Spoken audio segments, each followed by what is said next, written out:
Sliding down a mountainside of sound. Instant slide play live. We're gonna slide to your heart, and you're gonna like it when we fart. You're gonna like it when we fart. I guarantee it. You ever have a fart that you're just really proud of? Yeah. I say no more. Oh, man. I think that just answers the question, and I don't need to go on any further, right?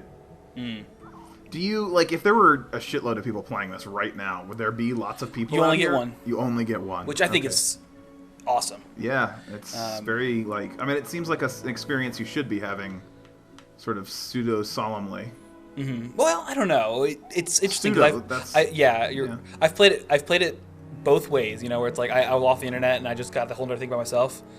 And I played it with a person that we actually got to, like, every level through. Well, you know, like when I found them, we stayed together the whole time, and it was two different experiences. And I think they're both really valid. There was a really good Flash game out not that long ago. And it was based on this concept where you would basically have to puzzle solve, though, with a partner that you couldn't speak with. You could just make little, like, you could point at things and make things flash and whatnot. Oh, okay. And it was really good, like, just an amazing idea for a Flash game, and you got paired with a random person, so you didn't know who it was. And I played it, like, maybe a dozen times. I was into it. I was, you know, having a lot of fun. And I posted on Facebook about it. One of the last times I played, after having posted on Facebook... at the end, you get, like, a chance to draw. And, like, you can communicate that way, like, freely. But that's only after you've beaten the game. And they have a map of the world, and it's like, circle where you're from, so you can, you know, share that information. Right. Did I go to the top of this thing when I was talking? Yeah, you just did. Okay. You got a cape extension up there. Okay, so I don't need to be here anymore. You can still free that dude over there. Free that dude? Or, I mean, whatever they are. What? Right there. Oh, right here, okay. That was not the interpretation I got from these. I just thought you were, like... getting arcane powers. Well, you're right, though. There's certainly something. They're living creatures, like, right? Like, that's. Yeah. I mean, they're chirping. Interesting. But that's up to interpretation, right? Like, yeah. I hate to admit that I just kind of like forced my interpretation on you, but like, it's kind of neat that you were thinking of it differently. Anyway, this was way before Let's Play. Not before Let's Plays. Before we were doing Let's Plays. Is what I mean by that. Which was before Let's Plays were relevant, really. God. Who the person I now refer to as Cat Bunny, but didn't then. She and I are Facebook friends, and I was on the final screen of that Flash game with the world map, and I circled Virginia, and the other person circled Virginia, and we were like, huh. And then I was like, well, I'm here in Richmond. I wrote it on the wall, and they were like, I'm Richmond too. Wow. Somehow, out of the thousands and thousands of people who were playing at that moment, Cat Bunny and I found each other on that game and played the whole game together. Wow. Right? That's how you guys met? No. Oh. We knew each other before that. Okay. Either way, that's still kind of astounding. But, man. Yeah.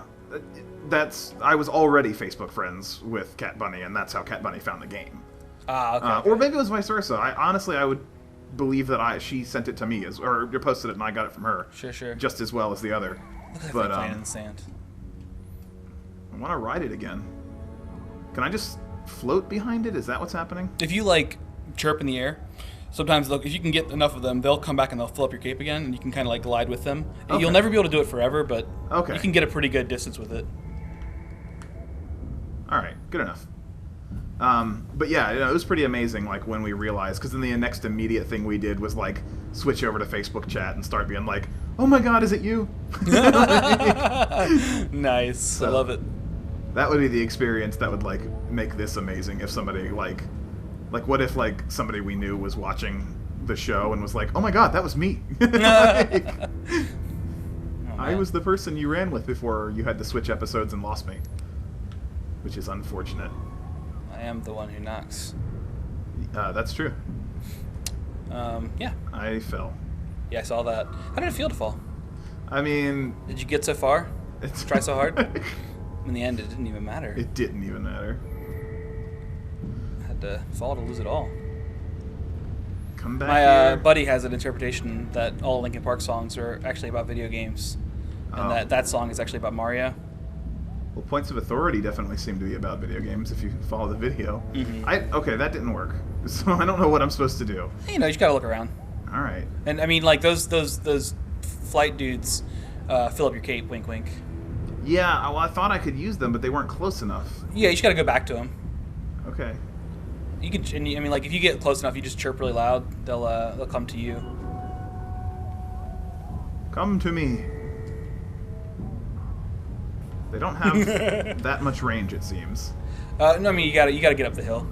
Oh, here's one low. Here's Oh, one sweet. low. Come on. Don't.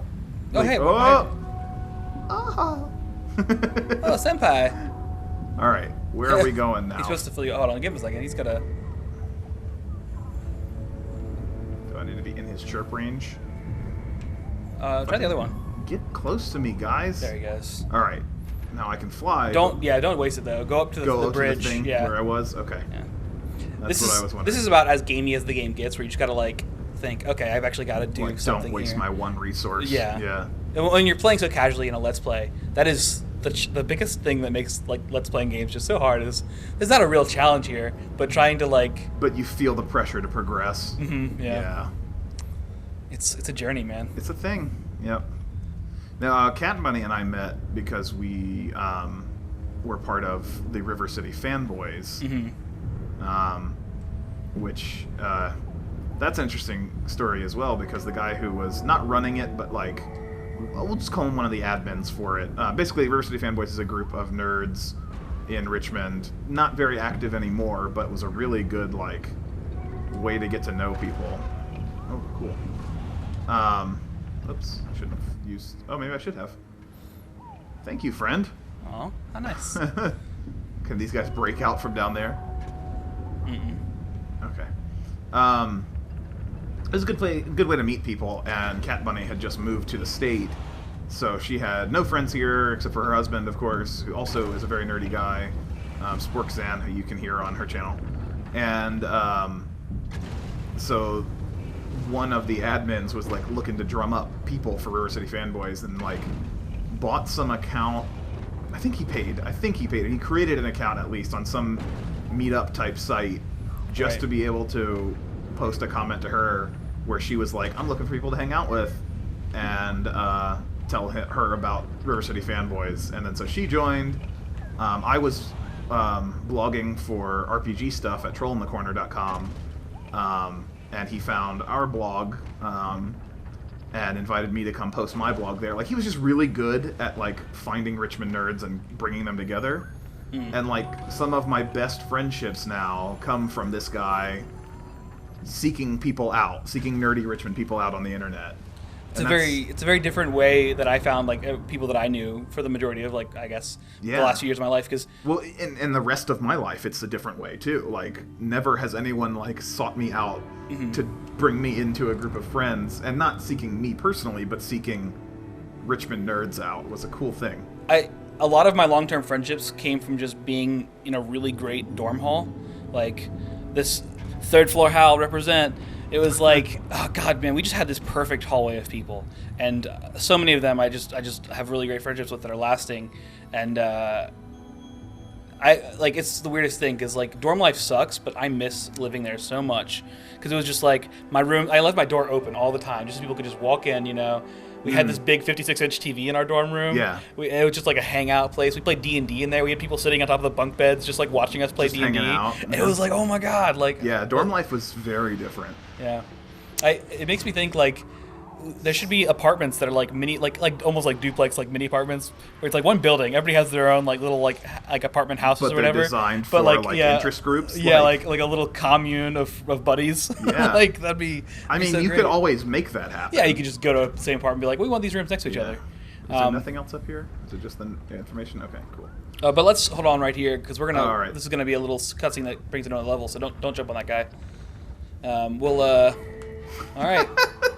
I guess this is going to be a longer episode, and hopefully it doesn't cut off the video, Nick. Wow, wow.